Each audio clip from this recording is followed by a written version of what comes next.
여러분, 한 가지 질문을 드리면서 시작하겠습니다. 여러분 주변에 나이가 드셨는데도 유독 눈빛이 살아있는 분이 계시지 않으신가요?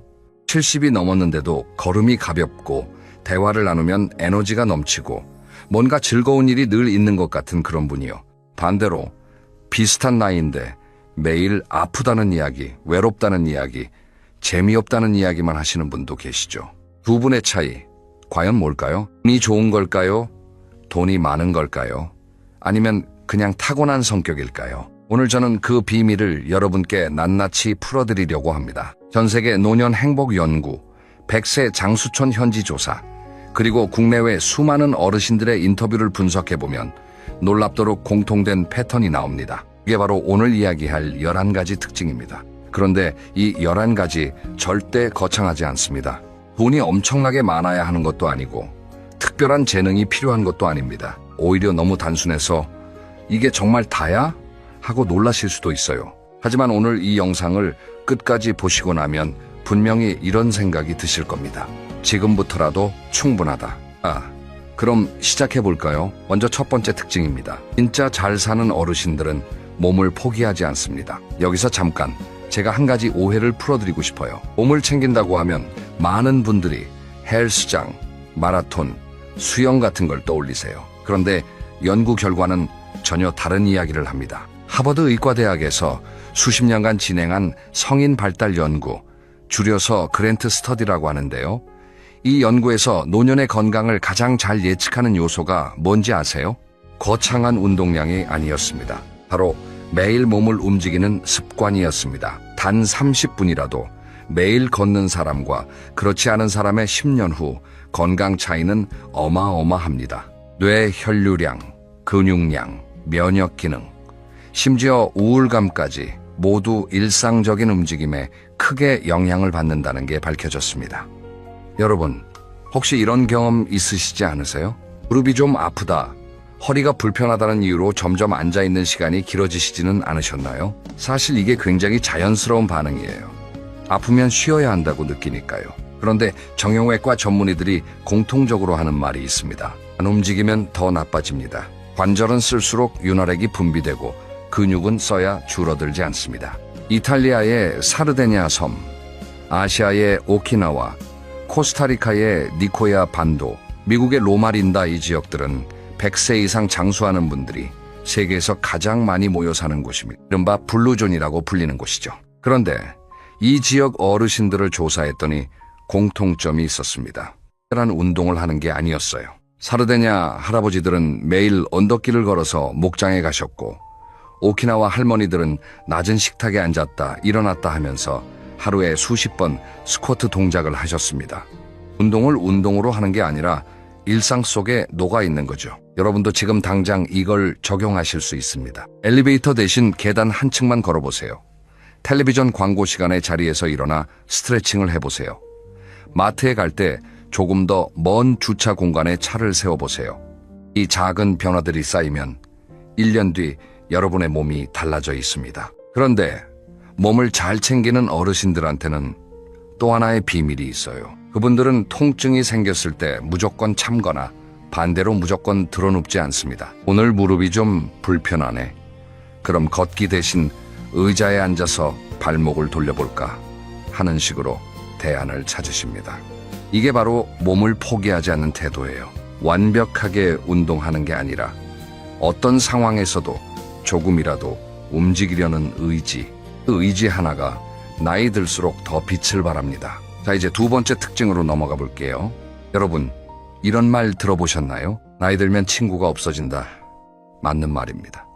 하지만 그게 꼭 불행을 의미하지는 않아요. 진짜 잘 사는 어르신들은 관계를 정리할 줄 압니다. 젊었을 때는 관계가 넓으면 넓을수록 좋다고 생각하죠. 회사 동료, 동창, 동네 사람, 친척, 거래처 분들까지 명함첩이 두꺼울수록 성공한 것 같고 아는 사람이 많을수록 든든한 것 같고요. 그런데 은퇴하고 나서 또는 어느 정도 나이가 드시고 나서 이런 생각이 드신 분 계시지 않으신가요? 연락이 뚝 끊기는 사람들이 생기네. 처음에는 섭섭하고 상처가 됩니다. 왜 연락을 안 하지? 내가 뭘 잘못했나? 나를 무시하는 건가? 그런데 시간이 지나면서 진짜 행복한 어르신들은 이걸 깨달으십니다. 그래도 진짜 내 사람은 남아있구나. 스탠포드 대학의 심리학자 로라 카스텐슨 박사가 제안한 사회 정서적 선택 이론이라는 개념이 있습니다. 이 이론에 따르면 사람은 나이가 들수록 미래가 제한적이라는 걸 자연스럽게 인식하고 그때부터는 관계의 양보다 질을 훨씬 더 중요하게 여기게 된다는 겁니다. 쉽게 말하면 100명이랑 피상적으로 연락하는 것보다 3명이랑 깊이 연결되는 게 훨씬 더 행복하다는 거죠. 그리고 실제 데이터도 이걸 뒷받침합니다. 노년기 행복감을 가장 강하게 예측하는 변수가 뭔지 아세요? 친구의 수가 아닙니다. 관계의 깊이입니다. 그 사람이 나를 진심으로 이해해 준다고 느끼는가? 힘들 때 연락할 수 있는 사람이 한 명이라도 있는가? 이게 노년의 행복을 좌우합니다. 여기서 중요한 질문 하나 드릴게요. 지금 여러분 삶에서 마음 놓고 전화할 수 있는 사람이 몇 명이나 계세요? 자랑이 아니라 진심으로 나 요즘 좀 힘들어 라고 말할 수 있는 사람이요. 만약 떠오르는 얼굴이 있다면 여러분은 이미 중요한 걸 갖고 계신 겁니다. 만약 선뜻 떠오르지 않는다면 지금부터가 시작입니다. 그런데 진짜 잘 사는 어르신들의 관계 특징이 또 하나 있습니다. 그분들은 관계를 유지만 하지 않고 새로운 관계도 만들어 가세요. 나이 들어서 무슨 새 친구야 하고 포기하시는 분들이 많은데요. 하지만 연구 결과는 나이와 관계없이 새로운 사람을 만나고 연결될 때 뇌는 젊어진다고 말합니다. 동네 경로당, 문화센터, 종교 모임, 취미 클럽 이런 곳에서 새로 만나는 사람이 삶에 활력을 불어넣어주는 경우가 정말 많습니다.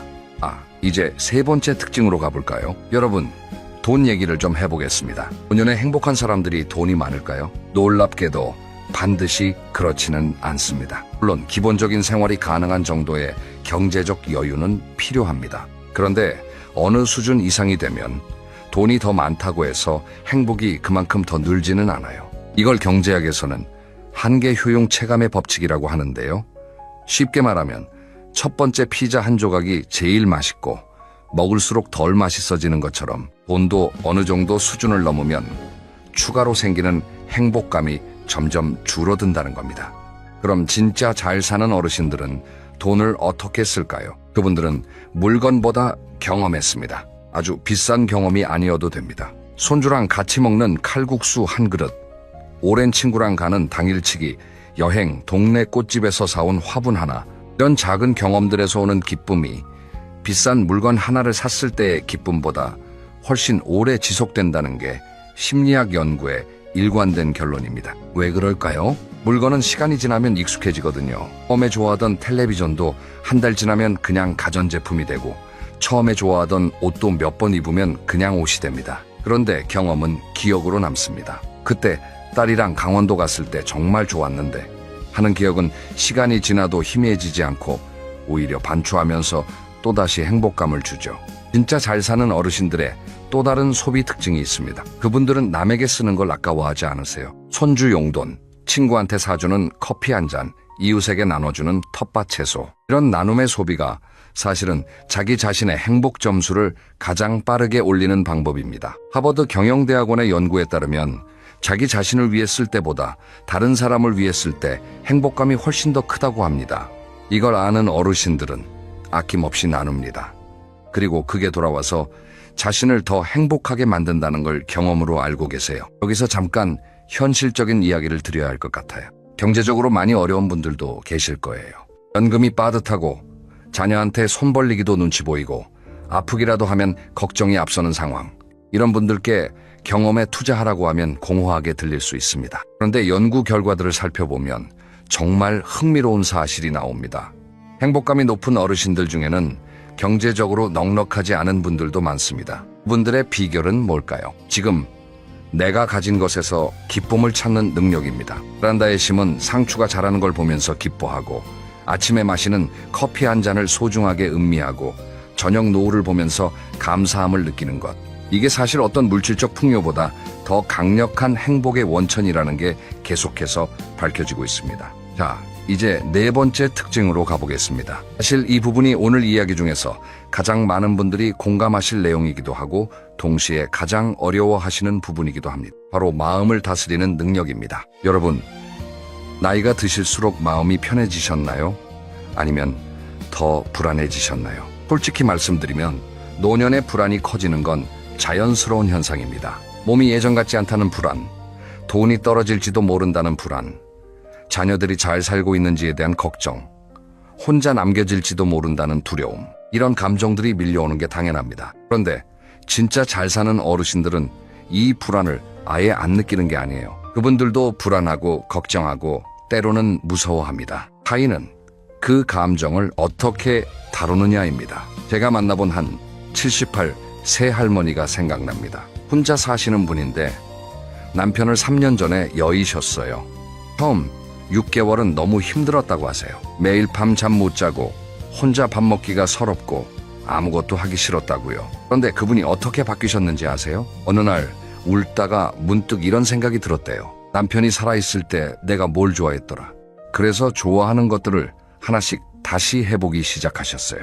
젊을 때 좋아했던 뜨개질, 동네 도서관에서 책 빌려 읽기, 목요일마다 문화센터에서 하는 요가 수업. 처음에는 억지로 나가셨대요. 그냥 집에 있으면 더 슬프니까요. 그런데 석 달쯤 지나니까 달라지더라는 겁니다. 그날 뭔가를 했다는 게 하루를 버티게 해주더라고요. 이게 바로 루틴의 힘입니다. 감정 조절 연구에서 반복적으로 나오는 결론이 있습니다.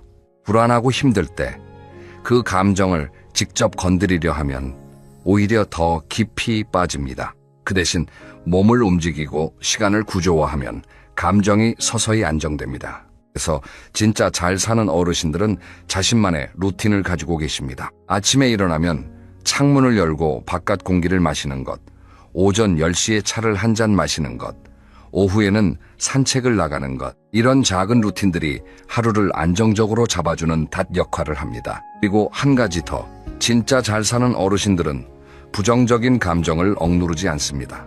괜찮아, 나는 아무렇지 않아 하고 억지로 버티는 게 아니라 오늘은 좀 슬프네, 그럴 수 있지 하고 자기 감정을 인정하십니다. 이걸 심리학에서는 자기자비, 셀프 컴패션이라고 하는데요. 자기 자신에게도 친구에게 하듯 따뜻하게 대하는 것입니다. 나 이 정도면 잘하고 있어. 오늘 힘들었지만 그래도 버텼어. 이런 식의 자기 위로가 장기적으로 정신 건강을 지켜주는 강력한 방패가 된다는 게 밝혀졌습니다. 자, 이제 5번째 특징으로 가보겠습니다. 여러분은 마지막으로 새로운 뭔가를 배워보신 게 언제예요? 스마트폰 새 기능을 익혀보셨거나 처음 가보는 동네를 걸어보셨거나 한 번도 읽어본 적 없는 장르의 책을 읽어보셨다거나 이런 작은 것도 다 포함해서요. 배움을 멈추지 않는 사람들, 이게 바로 진짜 잘 사는 어르신들의 특징입니다. 뇌과학 연구에서 정말 놀라운 사실이 밝혀졌습니다. 뇌는 나이가 든다고 해서 새로운 것을 배우는 능력이 완전히 없어지지 않는다는 겁니다. 신경가소성이라는 개념이 있는데요. 쉽게 말하면 뇌는 새로운 자극을 받을 때마다 새로운 연결을 만들어낸다는 거예요. 70이 넘어도 80이 넘어도 새로운 걸 배우면 뇌에 새 길이 생긴다는 겁니다. 반대로 매일 똑같은 일만 반복하면 뇌는 점점 좁아지고 그게 인지 기능 저하로 이어집니다. 이게 무서운 사실 아닌가요?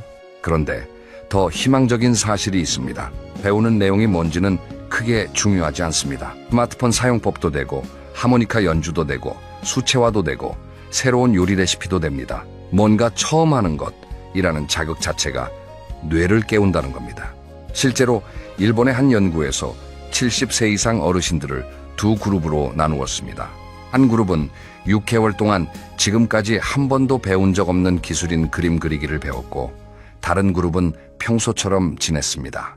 6개월 후 결과가 어떻게 됐을까요? 그림을 배운 그룹은 기억력 검사 점수가 눈에 띄게 올라갔고 삶의 만족도도 높아졌습니다. 그냥 평소처럼 지낸 그룹은 변화가 없었고요. 그림 실력이 좋아져서 행복해진 게 아닙니다. 배운다는 행위 자체가 뇌와 감정 모두에 활력을 불어넣은 거죠. 그리고 새로운 역할을 찾는 것도 여기에 연결됩니다. 은퇴를 하시면 많은 분들이 정체성의 공백을 느끼십니다.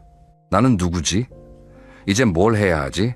평생 직장에서 과장이고 팀장이고 사장이었던 분이 갑자기 그 타이틀이 없어지면 허전한 게 당연합니다. 그런데 잘 사는 어르신들은 그 빈자리를 새로운 역할로 채웁니다. 동네 경로당에서 막내로 심부름을 도맡는 것도 역할이고, 손주들에게 어릴 때 이야기를 들려주는 이야기꾼이 되는 것도 역할이고, 취미 모임에서 새로 시작한 사람들을 도와주는 선배가 되는 것도 역할입니다. 내가 여기서 필요한 사람이다 하는 느낌.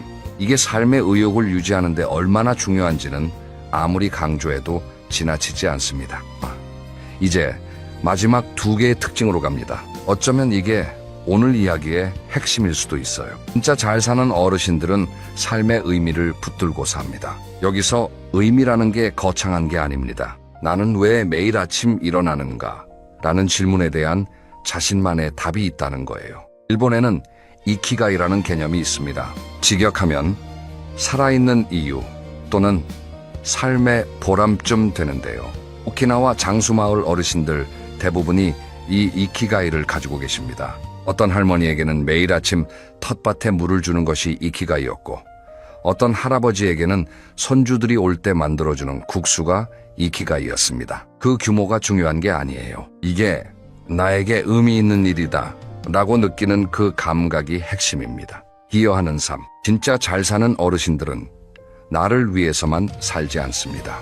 누군가에게 무언가에 기여하는 삶을 삽니다. 그게 가족일 수도 있고 이웃일 수도 있고 사회일 수도 있습니다. 봉사활동을 하는 어르신들을 추적 조사한 연구에서 규칙적으로 봉사를 하는 분들이 그렇지 않은 분들보다 평균 수명이 더 길었고 우울증 발병률이 훨씬 낮았으며 전반적인 건강 상태도 더 좋았습니다. 왜 그럴까요? 내가 누군가에게 필요하다는 감각이 삶의 이유가 되기 때문입니다. 그 감각은 어떤 약보다 강력한 활력제입니다. 그리고 마지막 11번째 특징. 진짜 잘 사는 어르신들은 자신만의 이야기를 가지고 있습니다. 내 인생 이야기를 스스로 정리하고 그 이야기에서 의미를 찾는 분들.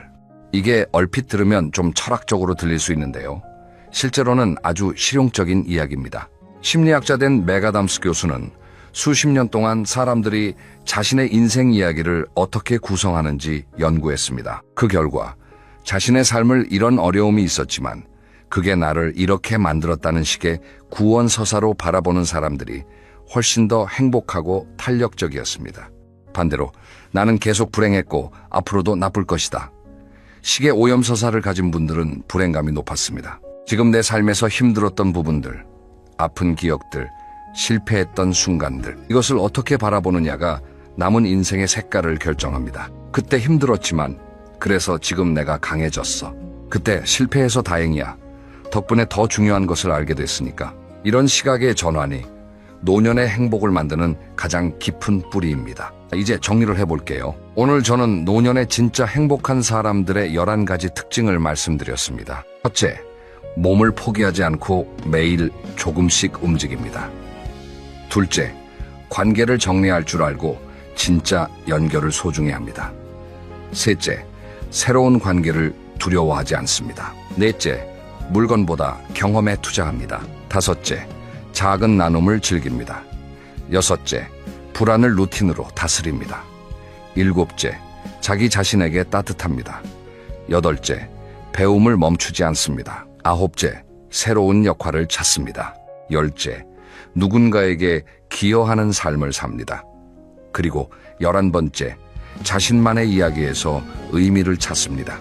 이 11가지가 한꺼번에 다 되면 좋겠지만 사실 그럴 필요는 없습니다. 오늘 이 영상을 보시고 나서 딱 한 가지만 골라보세요. 이 중에서 나는 이것부터 해볼 수 있겠다 하는 것 하나요. 그리고 내일 아침부터 딱 그것 하나만 해보세요. 아주 작게, 아주 조금씩. 그게 쌓이면 1년 뒤 여러분의 삶이 정말 달라져 있습니다. 저는 그걸 믿습니다. 그리고 이 영상을 여기까지 봐주신 여러분은 이미 그 변화를 원하고 계신 분들이에요. 이미 첫 번째 발걸음을 내디디신 겁니다. 다음 영상에서는 더 구체적인 이야기를 드릴 거예요.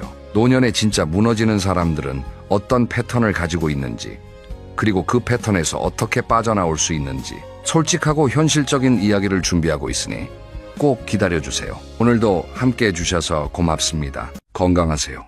여러분, 혹시 친구 만나러 가기 전날 밤에 가기 싫다는 생각해 보신 적 있나요? 약속 시간이 다가올수록 마음이 무거워지고 핸드폰만 보면 그 친구 이름이 부담스럽게 느껴지시나요?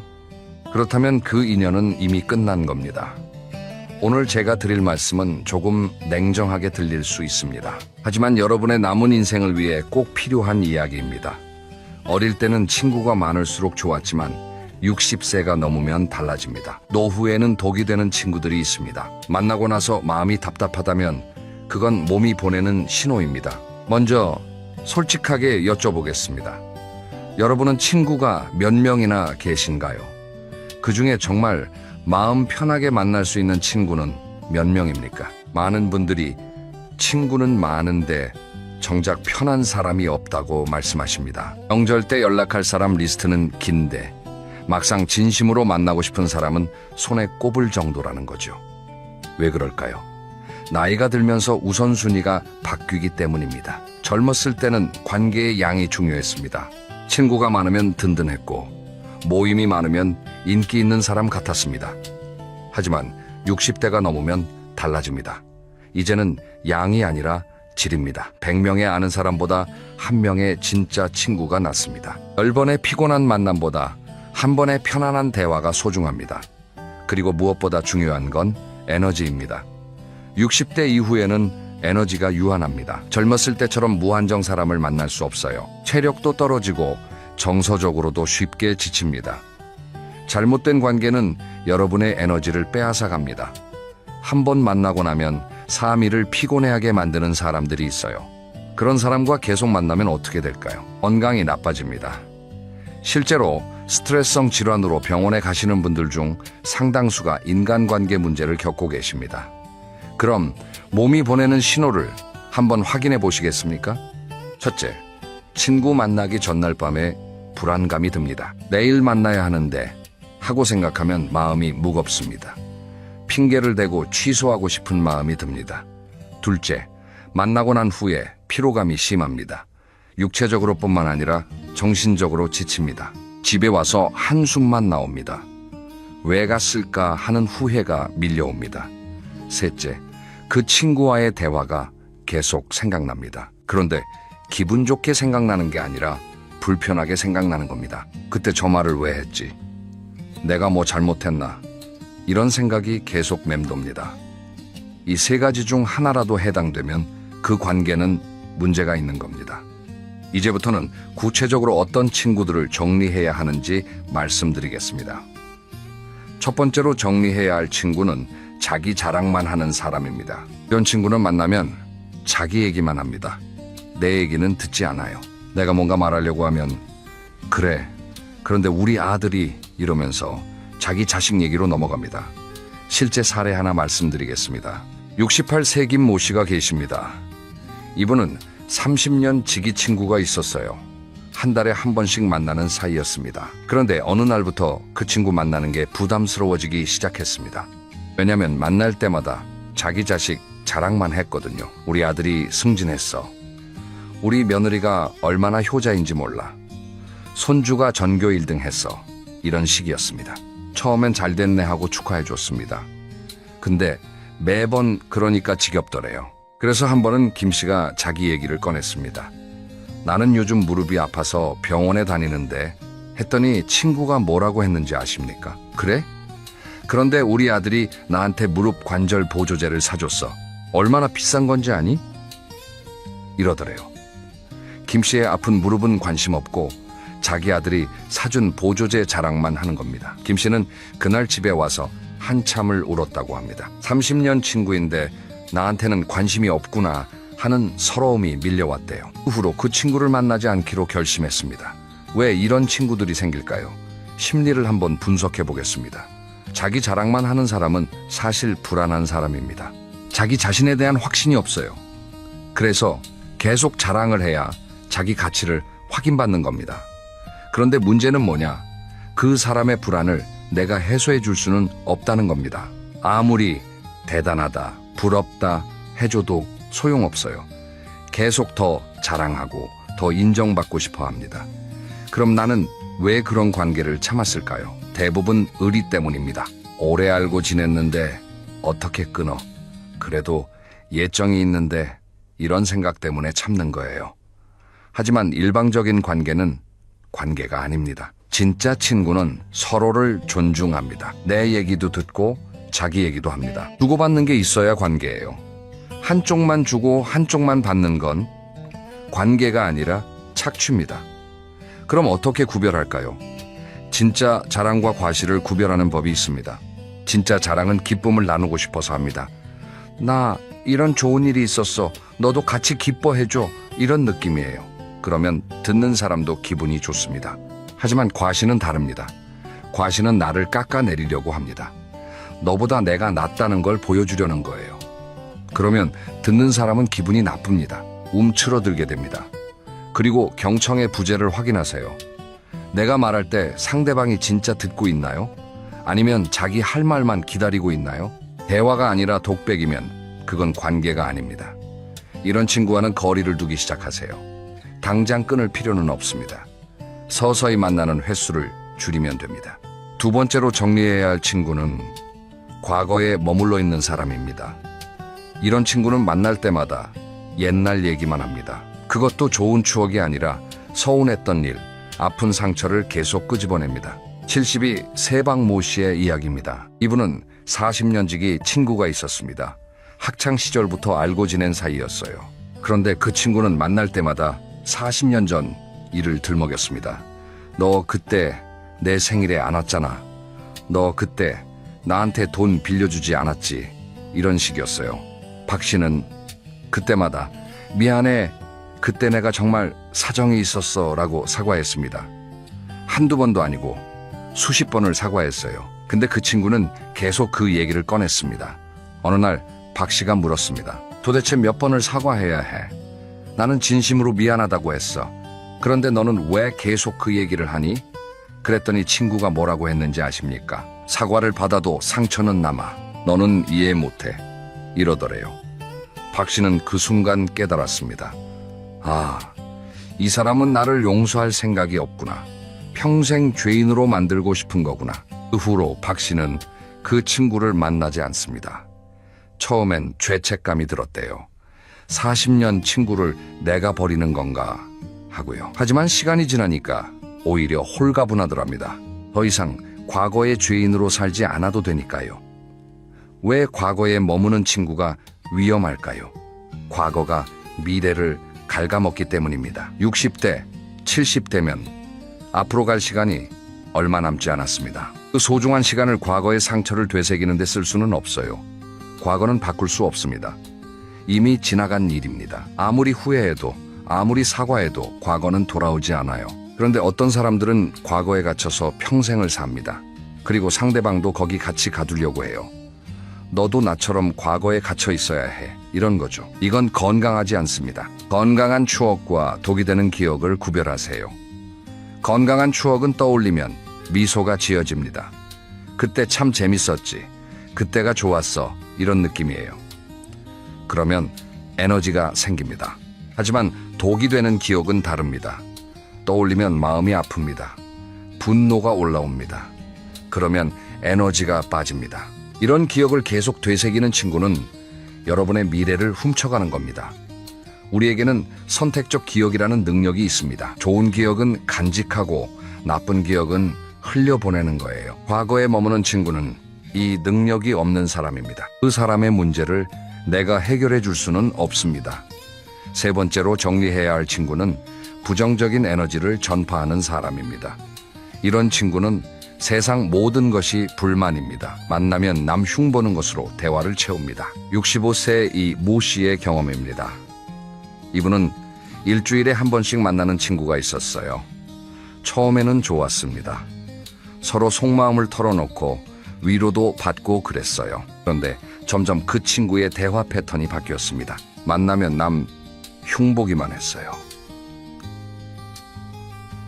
저 사람 봤어? 옷은 왜 저렇게 입고 다니니? 저 집은 자식들이 효도를 안 한대. 요즘 세상은 정말 살기 힘들어. 이런 식이었습니다. 이 씨는 처음엔 맞장구를 쳐줬습니다. 그러게, 정말 그래, 이러면서요.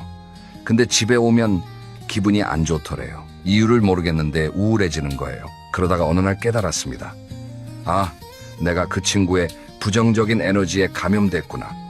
그 친구를 만나고 나면 세상이 어둡게 보였어요. 모든 게 불만스럽고 모든 게 짜증났습니다. 이 씨는 그 친구와의 만남을 줄였습니다.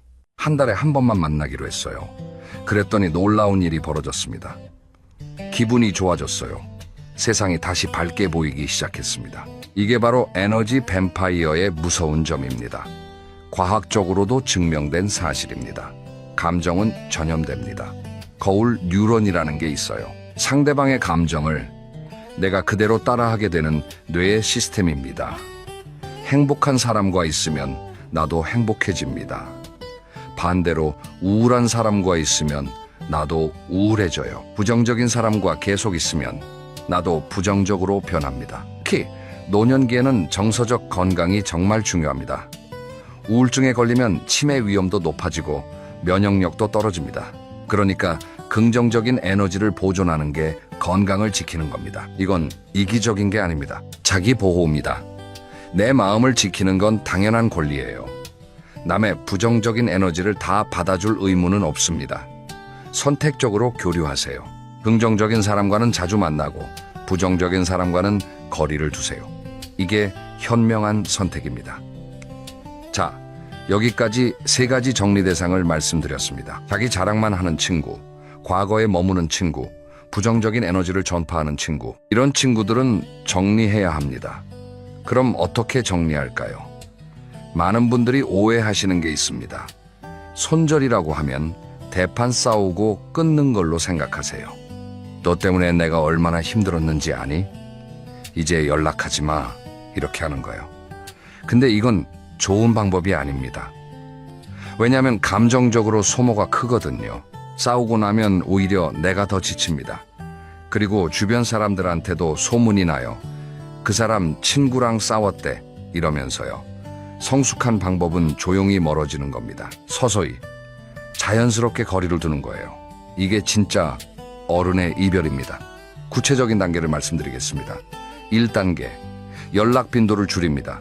일주일에 한 번 만났다면 이 주일에 한 번으로 줄이세요. 한 달에 한 번으로, 그 다음엔 2달에 한 번으로, 이렇게 서서히 간격을 벌리는 겁니다. 2단계, 바쁜 척합니다. 상대방이 만나자고 하면 요즘 좀 바빠서, 건강에 안 좋아서, 집안일이 있어서 이런 식으로 정중하게 거절하세요. 한두 번 거절하면 상대방도 알아차립니다. 3단계, 자연스러운 소멸을 기다립니다. 연락이 뜸해지면 관계는 자연스럽게 소멸됩니다. 억지로 끊을 필요 없어요. 그냥 시간이 해결해 줍니다. 이제 구체적인 핑계를 알려드리겠습니다. 전화를 받기 싫을 때, 모임에 가기 싫을 때 쓸 수 있는 점자는 핑계들입니다. 건강 핑계 첫째, 요즘 무릎이 안 좋아서 병원 다니느라 바빠. 둘째, 혈압약 먹기 시작했는데 몸이 적응 중이라 피곤해. 셋째, 의사 선생님이 당분간 무리하지 말래. 가족 핑계. 첫째, 손주 봐주기로 해서 시간이 안 돼. 둘째, 집사람이 몸이 안 좋아서 내가 돌봐야 해. 셋째, 자식들이 요즘 자주 찾아와서 바빠. 개인 사정 핑계 첫째, 요즘 새로운 취미 시작해서 그쪽으로 시간을 쓰고 있어. 둘째, 집 정리 좀 하려고 시간 내고 있어. 셋째, 개인적으로 좀 정리할 게 있어서 한동안 조용히 지내려고. 이런 핑계를 쓸 때 중요한 건 구체적이어야 한다는 겁니다. 그냥 바빠라고 하면 티가 나요. 무릎 때문에 병원 다닌다고 하면 믿을만 합니다. 그리고 재촉에 대한 대응도 준비하세요. 그래도 한 번만 보자. 오래 안 봤잖아. 이런 말에는 이렇게 대응하세요. 고마운데 지금은 정말 여유가 없어. 나중에 시간 되면 내가 먼저 연락할게. 나중에라는 말이 중요합니다. 이건 약속이 아니에요. 그냥 애둘러 거절하는 겁니다. 상대방도 알아듣습니다. 이렇게 하다 보면 죄책감이 들 수 있습니다. 내가 나쁜 사람 같아. 친구를 버리는 것 같아. 이런 생각이 드는 거죠. 하지만 여러분, 이건 나쁜 게 아닙니다. 그 친구가 나쁜 사람이어서 끊는 게 아니에요. 그냥 나와 맞지 않을 뿐입니다. 맞지 않는 옷을 억지로 입을 필요 없잖아요. 관계도 마찬가지입니다. 그리고 이건 서로를 위한 선택입니다. 나도 힘들고 상대방도 내가 억지로 만나주는 거 느낍니다. 그럼 상대방도 기분 안 좋아요. 차라리 깨끗하게 거리를 두는 게 서로에게 좋습니다. 그럼 어떤 친구를 남겨야 할까요? 좋은 친구의 기준을 말씀드리겠습니다. 첫째, 만나면 편안합니다. 꾸밀 필요가 없어요. 있는 그대로의 나를 보여줘도 괜찮습니다. 침묵이 어색하지 않습니다. 둘째, 서로 존중합니다. 내 얘기도 듣고 상대 얘기도 듣습니다. 주고받는 게 있습니다. 일방적이지 않습니다. 셋째, 긍정적인 에너지를 교류합니다. 만나고 나면 기분이 좋습니다. 힘이 납니다. 오늘 좋은 시간이었어 하고 생각됩니다. 반대로 나쁜 친구의 기준도 있습니다. 첫째, 만나기 전부터 스트레스입니다. 오늘 만나야 하는데 하고 생각하면 마음이 무겁습니다. 둘째, 일방적인 관계입니다. 한쪽만 주고 한쪽만 받습니다. 나는 계속 들어주기만 하고 상대는 자기 얘기만 합니다. 셋째, 만난 후에 우울합니다. 집에 오면 기분이 안 좋아요. 에너지가 빠집니다. 이제 체크리스트를 드리겠습니다. 여러분이 가지고 계신 친구 한 명 한 명을 떠올리면서 체크해 보세요. 1. 이 친구와 만나기 전에 기대가 되는가? 2. 이 친구와 대화할 때 내 얘기를 진심으로 들어주는가? 3. 이 친구는 나를 존중하는가? 4. 이 친구와 만나고 나면 기분이 좋은가? 5. 이 친구는 긍정적인 에너지를 주는가? 6. 이 친구는 과거가 아닌 현재와 미래를 이야기하는가? 7. 이 친구와의 관계가 일방적이지 않은가? 8. 이 친구 때문에 스트레스 받은 적이 없는가? 9. 이 친구를 1년 안 만나도 괜찮은가? 10. 이 친구가 없어도 내 인생에 지장이 없는가? 이 중에 얘가 7개 이상이면 좋은 친구입니다. 계속 만나세요. 얘가 5개 이하면 문제가 있는 관계입니다. 정리를 고려하세요. 실제로 정리하신 분들의 이야기를 들려드리겠습니다. 70세 최 모 씨는 3명의 친구를 정리했습니다. 모두 50년 넘게 알고 지낸 사이였어요. 하지만 만날 때마다 피곤했습니다. 용기를 내서 연락을 끊었습니다. 처음엔 죄책감이 들었대요. 밤에 잠도 잘 안 왔답니다. 근데 한 달쯤 지나니까 달라졌어요. 마음이 가벼워졌습니다. 아침에 일어나면 기분이 좋았어요. 67 세정모 씨는 5년지기 친구를 정리했습니다. 그 친구는 만날 때마다 남 흉만 봤어요. 정 씨는 그게 싫었지만 참았습니다. 친구니까 하면서요. 어느 날 결단을 내렸습니다. 더 이상 이런 관계는 원하지 않아 연락을 끊었어요. 그랬더니 놀라운 일이 벌어졌습니다. 새로운 친구가 생긴 겁니다. 봉사활동하면서 만난 분인데 정말 좋은 분이었대요. 빈자리가 생겨야 새로운 사람이 들어오는구나 하고 깨달았답니다. 옛날 친구 붙잡고 있으면 새로운 인연을 만날 기회가 없어요. 손을 놓아야 다른 손을 잡을 수 있습니다. 빈자리가 주는 선물이 있습니다. 첫째, 홀가분함입니다. 억지로 만나야 하는 사람이 없으니까 자유롭습니다. 둘째, 에너지 회복입니다. 빼앗기던 에너지가 다시 채워집니다. 셋째, 시간의 여유입니다. 쓸데없는 만남에 쓰던 시간을 내가 좋아하는 일에 쓸 수 있습니다. 그리고 진짜 친구가 보입니다. 많은 사람 속에 섞여 있을 때는 누가 진짜인지 몰랐어요. 근데 정리하고 나니까 보이더래요. 이 사람이 진짜 내 친구구나. 그 사람들과 더 깊은 관계를 맺게 됩니다. 새로운 인연도 찾아옵니다. 마음의 공간이 생기니까 새로운 사람이 들어올 자리가 생기는 겁니다. 더 좋은 친구, 나와 잘 맞는 친구를 만날 수 있습니다. 정리한 분들은 후회하지 않습니다. 왜냐하면 삶이 달라지거든요. 더 행복해지고, 더 건강해지고, 더 평화로워집니다. 여러분, 오늘 말씀드린 내용 정리해드리겠습니다. 첫째, 자기 자랑만 하는 친구는 정리하세요. 일방적인 관계는 관계가 아닙니다. 둘째, 과거에 머무는 친구는 정리하세요. 과거가 미래를 갉아먹습니다. 셋째, 부정적인 에너지를 전파하는 친구는 정리하세요. 감정은 전염됩니다. 넷째, 조용히 멀어지세요. 대판 싸울 필요 없습니다. 성숙한 이별을 하세요. 다섯째, 죄책감 느끼지 마세요. 나쁜 사람이어서 끊는 게 아니라 맞지 않을 뿐입니다. 빈자리가 생겨야 비로소 진짜 내 사람이 보입니다. 홀가분해지셔도 됩니다. 친구를 잃는 게 아니라 나를 찾는 과정입니다. 곁에 좋은 사람만 남겨도 인생은 짧습니다. 남은 시간을 소중한 사람들과 보내세요. 에너지 빼앗기는 관계에 쓸 시간이 없습니다. 여러분께 마지막으로 드리고 싶은 말씀이 있습니다. 친구 정리는 냉정한 게 아닙니다. 오히려 나를 사랑하는 겁니다. 내 마음을 지키는 겁니다. 내 남은 인생을 소중히 여기는 겁니다. 착한 척하다가 내 노후만 망가집니다. 이제는 나를 먼저 챙기세요. 내 마음이 편안한 사람만 만나세요. 그게 진짜 지혜입니다. 오늘부터 시작하세요. 만나기 싫은 친구한테 전화 오면 받지 마세요. 모임 가기 싫으면 핑계대고 빠지세요.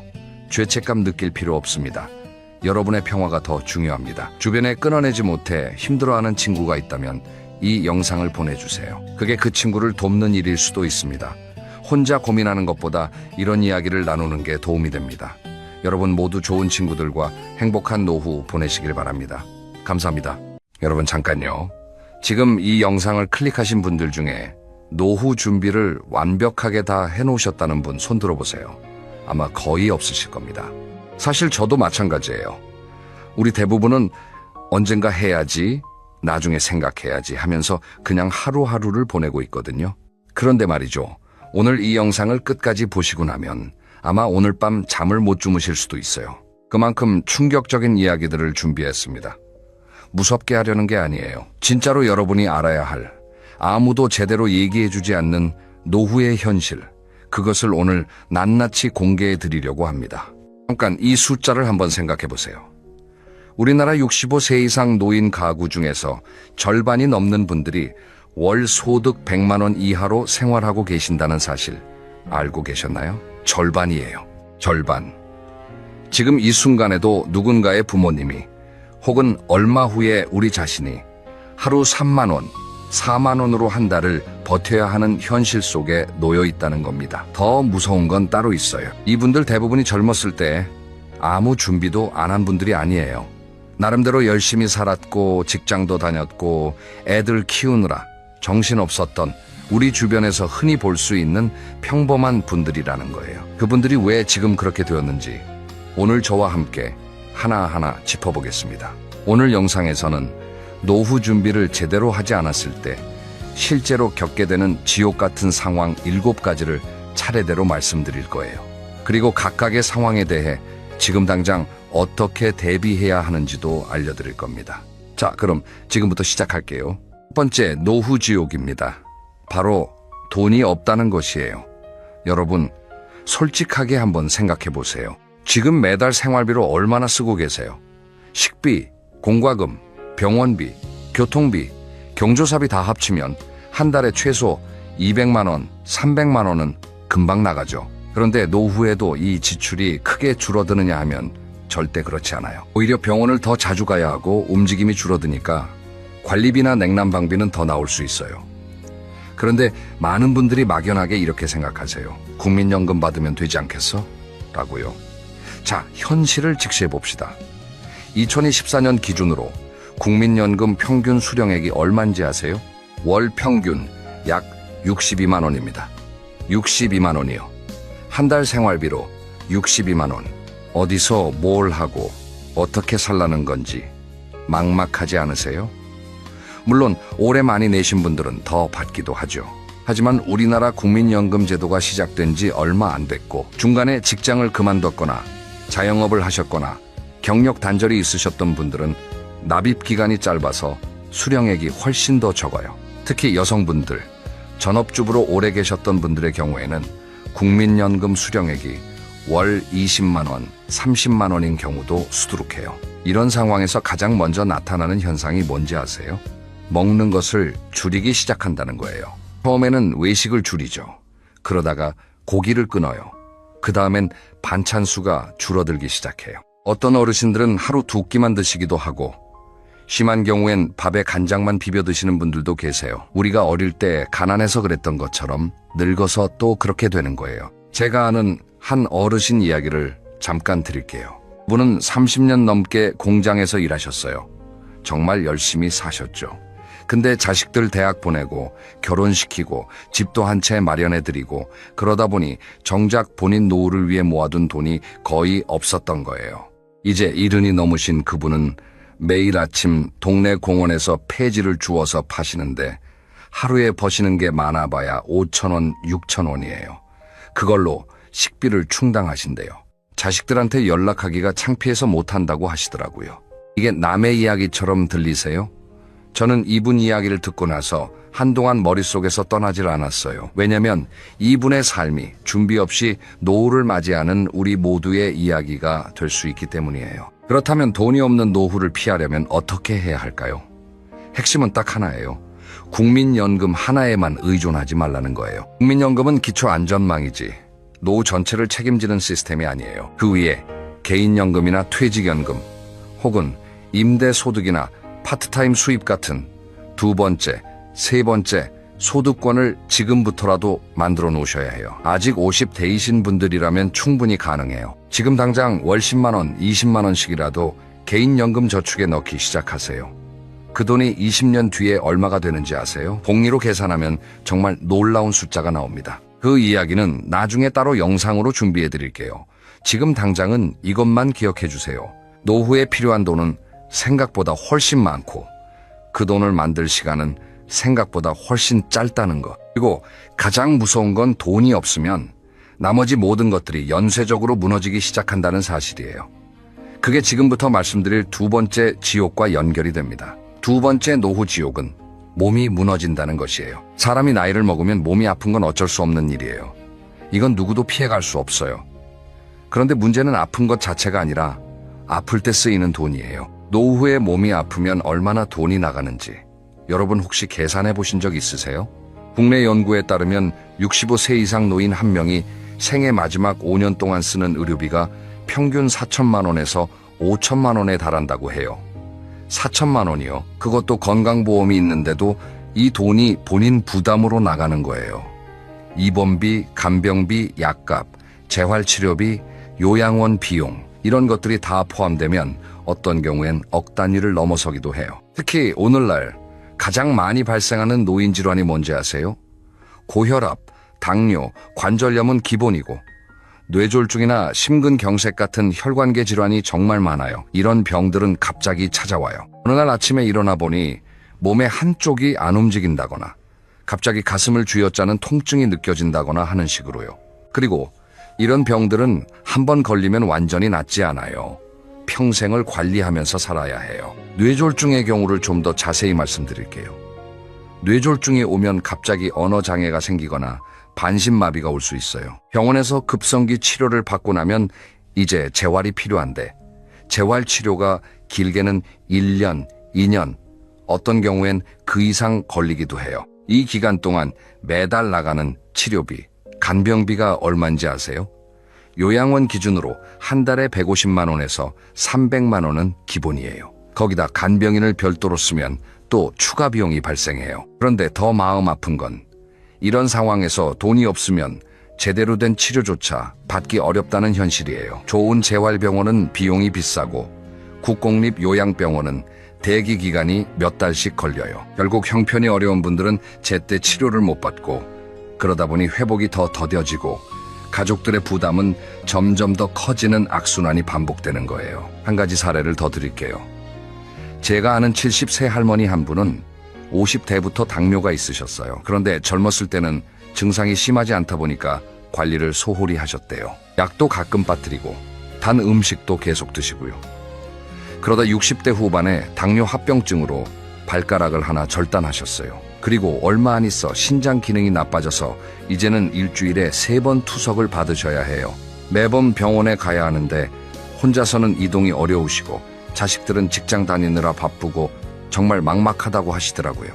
이런 이야기를 들으면 무섭죠. 그런데 이게 특별한 케이스가 아니에요. 주변을 둘러보시면 비슷한 상황에 처한 분들이 생각보다 훨씬 많으실 거예요. 몸이 무너지는 노후를 막으려면 뭐가 필요할까요? 물론 건강관리가 제일 중요해요. 지금 당장 담배를 끊고 걷기 운동을 시작하고 혈압이랑 혈당 정기적으로 체크하는 것, 이런 것들이 실제로 수천만 원의 노후 의료비를 아껴주는 일이에요. 하지만 그것만으로는 부족해요. 실손보험이나 암보험, 뇌질환 관련 보험을 아직 안 드신 분들은 지금이라도 점검해 보세요. 이미 보험이 있으신 분들은 내 보험이 얼마나 보장이 되는지 한번 확인해 보시고요. 보험료가 아깝다고 생각하실 수 있어요. 하지만 막상 큰 병이 닥쳤을 때 보험이 없으면 그때 드는 비용은 보험료의 수십 배, 수백 배가 될 수 있어요. 이제 세 번째 이야기로 넘어가 볼게요. 돈도 없고 몸도 아프면 어떻게 될까요? 결국 자식에게 손을 벌려야 하는 상황이 오게 됩니다. 세 번째, 노후지옥은 자식한테 손을 벌려야 한다는 거예요. 이 이야기를 하면 많은 분들이 좀 불편해하세요. 자식이 부모를 부양하는 게 당연한 거 아니냐? 예전엔 다 그렇게 살지 않았냐고요. 맞아요. 예전엔 그랬어요. 예전에는 자식이 여럿이었고 한 집에 3대가 모여 살면서 자연스럽게 부양이 이루어졌죠. 그런데 지금은요? 자식이 하나, 둘밖에 없는 집이 대부분이에요. 그 자식들도 자기 삶이 팍팍해요. 집값은 천정부지로 올랐고 결혼하고 아이 낳고 키우는 것만으로도 허덕이고 있어요. 거기에 부모님 생활비까지 들이면 어떻게 될까요? 실제로 젊은 세대에서 부모님 부양 때문에 결혼을 못하겠다, 아이를 낳을 엄두가 안 난다는 이야기가 심심치 않게 나오고 있어요.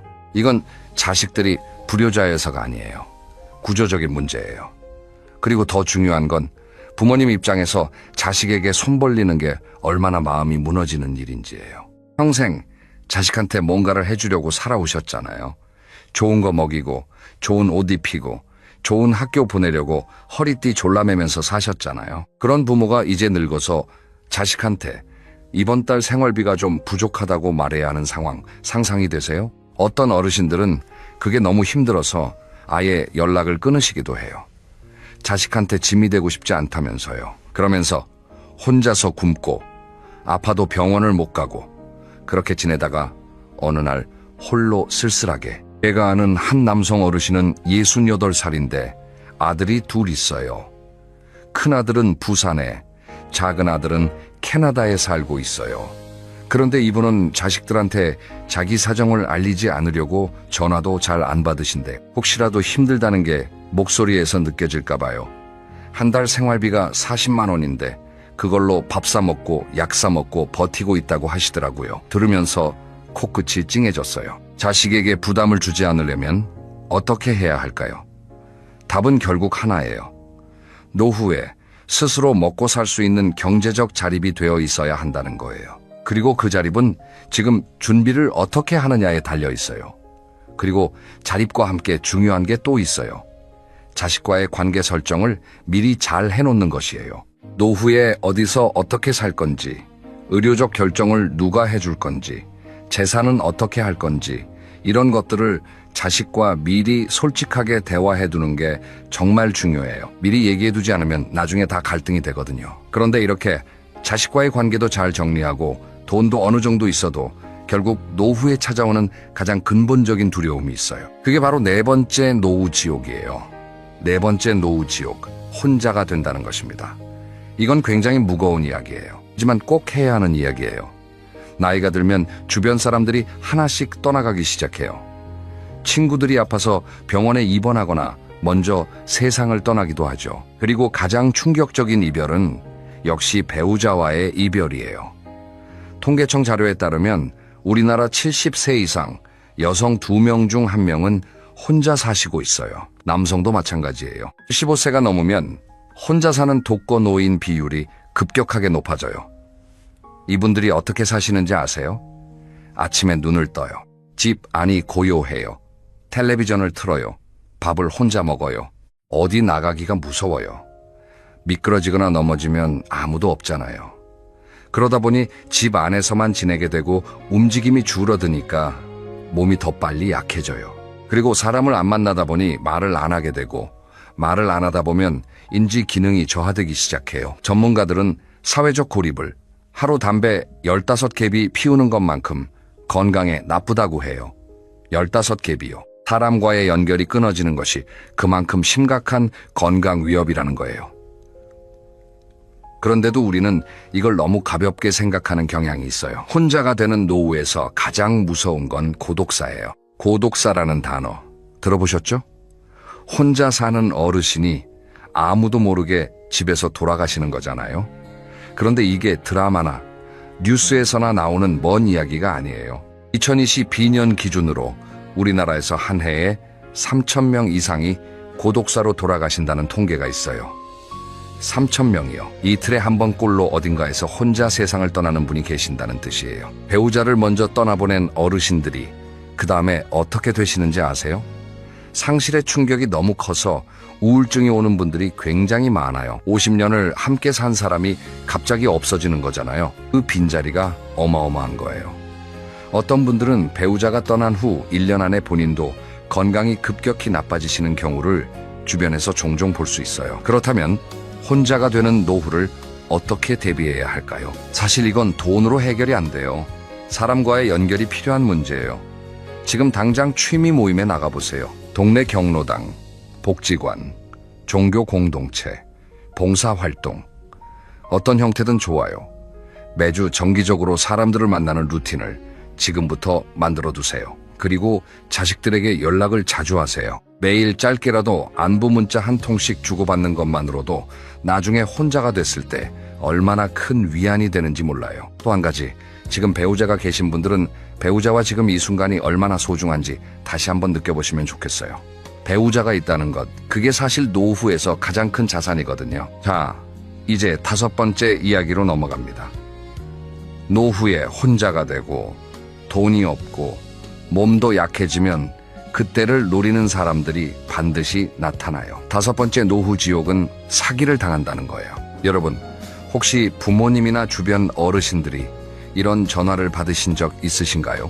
고객님, 지금 고객님 명의로 대출이 신청됐는데 확인이 필요합니다. 아니면 아버지, 저 오오이예요. 지금 사고가 났는데 급하게 돈이 필요해요. 이런 식의 전화 말이에요. 보이스피싱이죠. 안타깝게도 보이스피싱 피해자의 상당 비율이 50대 이상 중장년층이에요. 왜 그럴까요? 나이 드신 분들이 어리숙해서가 아니에요. 오히려 그 반대예요. 어르신들은 정직하고 약속을 지키고 권위에 순응하는 세대이기 때문에 사기꾼들에게 더 취약할 수 있어요. 공무원이나 검사를 사칭하면 그 말을 믿는 분들이 많거든요. 게다가 나이가 들수록인지 속도가 조금씩 느려져요. 갑자기 당황스러운 상황이 생기면 판단이 흐려질 수 있어요. 그 틈을 노리는 게 사기꾼들이에요. 실제 사례를 들어드릴게요. 서울에 사시는 72살 할머니 한 분이 검찰청 직원을 사칭한 전화를 받으셨어요. 할머니 명의의 계좌가 범죄에 연루돼 있어서 자산 보호를 위해 현금을 인출해서 안전 계좌로 옮겨야 한다는 내용이었대요. 그 할머니가 얼마나 당황하셨겠어요. 아무한테도 말하지 말라는 말에 심지어 가족한테도 말을 못하시고 은행에 가서 3천만 원을 인출하셨대요. 평생 모아온 돈이었어요. 사기꾼이 지목한 장소에서 그 돈을 전달하고 나서야 사기라는 걸 아셨는데 그때는 이미 늦었던 거죠. 이런 금융사기 외에도 노인을 노리는 사기 유형은 정말 다양해요. 건강기능식품을 효능을 부풀려서 파는 경우 투자 수익률을 터무니없이 높게 제시하는 유사수신 사기, 집수리를 해준다며 바가지를 씌우는 수리사기, 가스점검이나 전기점검을 빙자한 방문사기까지요. 사기꾼들의 수법은 날로 교묘해지고 더 정교해지고 있어요. 사기를 당하지 않으려면 무엇보다 기본 원칙을 철저하게 지키셔야 해요. 첫째, 전화로 돈 얘기가 나오면 무조건 일단 끊으세요. 진짜 공무원, 진짜 은행, 진짜 검찰은 절대로 전화로 계좌 이체나 현금 출금을 요구하지 않아요. 둘째, 어떤 상황이든 가족에게 먼저 알리세요. 당황스럽고 무서운 상황일수록 혼자 판단하지 마시고 자녀나 가까운 사람에게 먼저 전화하세요. 셋째, 투자 수익률이 지나치게 높은 것은 사기예요. 은행 이자의 2배, 3배가 되는 수익을 준다는 말은 세상에 없어요. 그리고 자녀분들도 부모님께 주기적으로 이런 사기 유형에 대해 알려드리세요. 창피하다고 쉬쉬하지 마시고 식사 자리에서 가볍게 요즘 이런 사기가 많대 하고 미리 말씀드리는 것만으로도 큰 예방이 돼요. 자, 이제 6번째 이야기예요. 앞서 언급한 것들이 다 무섭지만 어쩌면 이게 가장 무서운 이야기일 수 있어요. 바로 치매 이야기입니다. 6번째 노후지옥은 치매가 온다는 겁니다. 치매라는 단어를 들으면 여러분은 어떤 느낌이 드세요? 아마 많은 분들이 가장 두려워하는 질병 중 하나가 치매일 거예요. 실제로 설문조사를 해보면 암보다 치매를 더 무서워하는 분들이 많아요. 왜 그럴까요? 암은 아파도 내가 나라는 걸 알잖아요. 기억이 있고 가족을 알아보고 마지막 인사도 할 수 있어요. 그런데 치매는 달라요. 나 자신이 나인지를 모르게 되는 거예요. 내가 누구인지, 내 자식이 누구인지, 평생 함께 산 배우자가 누구인지 모르게 되는 거예요. 이것보다 무서운 게 있을까요? 2023년 기준으로 우리나라 치매 환자 수가 약 95만 명이에요. 이미 거의 100만 명이에요. 그리고 전문가들은 2030년이 되면 150만 명을 넘길 거라고 예측해요.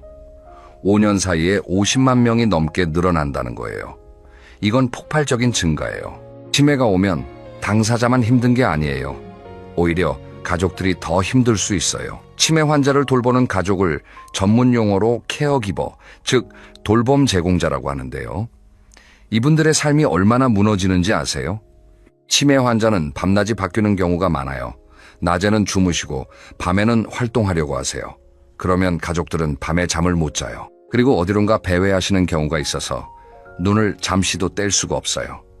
대소변 처리도 해야 하고 목욕도 시켜드려야 하고 밥도 먹여드려야 해요. 이런 상황이 1년, 2년이 아니라 5년, 10년 계속되는 거예요. 치매는 천천히 진행되기 때문에 돌봄 기간이 굉장히 길어요. 치매 가족 돌봄을 하다가 간병인 본인이 우울증에 걸리거나 심한 경우에는 간병살인이라는 비극적인 사건으로 이어지기도 해요.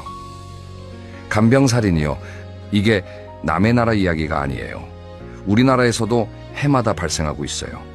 그렇다면 치매를 예방하거나 적어도 최대한 늦추려면 어떻게 해야 할까요? 전문가들이 공통적으로 강조하는 것들이 있어요. 일단 머리를 계속 쓰셔야 해요. 독서, 글쓰기, 바둑, 퍼즐, 악기 연주, 새로운 것을 배우는 것, 이런 활동들이 뇌를 자극해서 치매 발병을 늦춰줘요. 그리고 운동이 정말 중요해요. 유산소 운동이 뇌 혈류를 좋게 해서 치매 예방에 효과가 있다는 연구 결과들이 많아요. 하루 30분 빠르게 걷는 것만으로도 달라져요. 그리고 혼자 계시지 말고 사람들을 만나세요. 아까 4번째 지옥에서도 말씀드렸지만 사회적 활동을 유지하는 것이 치매 예방에도 굉장히 중요한 역할을 해요. 또한 치매 국가 책임제가 시행되면서 치매 안심센터가 각 지역에 설치되어 있어요. 무료로 치매 조기 검진을 받을 수 있으니까 만 60세 이상이시라면 꼭 한번 검진을 받아보시기를 권해드려요. 일찍 발견할수록 진행을 늦출 수 있어요. 그리고 혹시 나중에 내가 치매가 와도 내 재산이 어떻게 관리되고 내 의료적 결정을 누가 내릴지 미리 정해두는 법적 장치들이 있어요. 성년 후견 제도라든가 의료지시서 작성 같은 것들이요. 이것도 나중에 자세히 설명드릴 기회를 만들게요. 자, 이제 마지막 7번째 이야기예요. 이 주제는 쉽게 꺼내기 어려운 이야기인데 사실 가장 마지막에 다가오는 현실이에요. 바로 죽음을 준비해야 한다는 것이에요. 7번째 노후지옥은 죽음도 준비해야 한다는 겁니다. 우리 사회에서 죽음은 여전히 터부시되는 주제예요. 말하기 꺼려하고 생각조차 하기 싫어하죠. 그런데 생각해보세요. 우리 중에 죽지 않을 사람이 한 명이라도 있나요? 없잖아요. 누구에게나 반드시 오는 게 죽음이에요. 그렇다면 그것을 피하는 것보다 제대로 준비하는 게 훨씬 지혜로운 일 아닐까요? 실제로 준비 없이 맞이하는 죽음이 얼마나 많은 문제를 남기는지 아세요? 가장 많이 생기는 문제가 재산 문제예요. 유언을 남기지 않고 돌아가시면 남은 재산을 두고 자식들이 싸우는 경우가 정말 많아요. 사이좋던 형제 자매가 유산 앞에서 남남이 되는 거예요. 법원의 상속 분쟁 사건이 매년 증가하고 있어요. 그리고 이 갈등은 돌아가신 분의 뜻과는 전혀 상관없이 벌어져요. 또 하나의 문제는 의료적 결정이에요. 말기암이라든가 뇌졸중으로 의식을 잃게 된다든가 이런 상황에서 심폐소생술을 할 건지 연명치료를 계속할 건지 같은 결정을 누군가가 해야 해요. 그런데 당사자가 미리 의사를 밝혀두지 않으면 가족들이 이 엄청난 부담을 고스란히 짊어져야 해요. 어떤 선택을 해도 죄책감이 남는 정말 가혹한 상황이 되는 거예요. 마지막으로 장례 문제도 있어요. 어떤 방식으로 장례를 치르고 싶은지, 어떤 곳에 묻히고 싶은지 이런 것들을 미리 얘기해 두지 않으면 가족들이 슬픔 속에서 급하게 결정을 내려야 해요. 상조 서비스를 미리 가입해 두는 것, 장지를 미리 알아두는 것, 이런 것들이 가족들에게 남겨주는 마지막 배려예요. 실제로 연명치료 중단에 대한 본인의 의사를 미리 서면으로 남겨두는 제도가 있어요. 사전연명의료의향서라고 하는데요. 만 19살 이상이면 누구나 작성할 수 있어요. 가까운 보건소나 지정의료기관 혹은 국립연명의료관리기관 홈페이지에서 신청하실 수 있어요. 이것 하나만 미리 작성해 두셔도 나중에 가족들이 얼마나 마음이 편한지 몰라요. 그리고 유언장이요.